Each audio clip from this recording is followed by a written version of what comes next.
Michele Feltman Strider. Thank you for joining me for this virtual author reading from my book, Homecoming, a Novella. Saturday, Homecoming Dance. The house was bustling the next morning when I came downstairs. My mother was already up and dressed and giving orders to Edna and the gardener. Mama had invited Trey's parents back to the house for a nightcap after the dance, and simply everything had to be perfect. She already considered them in-laws rather than friends, and felt it was her duty to uphold the family pride.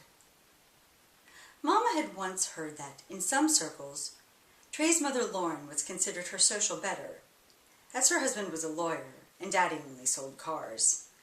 And there were those who considered our connection to the world of beauty pageants to be tacky. Lauren had not expressed that sentiment, nor had her behavior ever indicated those feelings. Of course, if she was as well-bred as some seemed to think, she would be too refined to let it show. Just to be on the safe side, Mama had taken to secretly hating her. Therefore, there was no other person on earth she would work harder to impress. It was her desire that every time the two couples met, everything should be so elegant, so perfect, it would completely intimidate the guests and send them into paroxysms of self-loathing. This was, in fact, the way Mama felt in most social situations. Her family was one of the oldest families in the state, and had bred many rich plantation owners, politicians, and scholars, and like many of the founding families of the South, had fallen on hard times after the Civil War. Sanctions had been imposed, making it almost impossible for any Confederate family to retain whatever wealth had not been destroyed in the conflict. Most of the wealthy Southern families of modern times traced their heritage back to carpetbaggers, opportunists from the North who came to collect the spoils handed out by a government eager to punish a rebellious state. The fact that this had happened 100 years earlier did nothing to mollify Mama.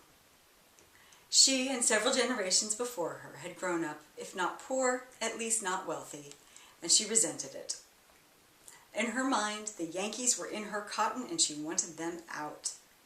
She deserved to go to the better schools, have the better clothes, homes, and friends, not the great-great-granddaughter of some Yankee scoundrel.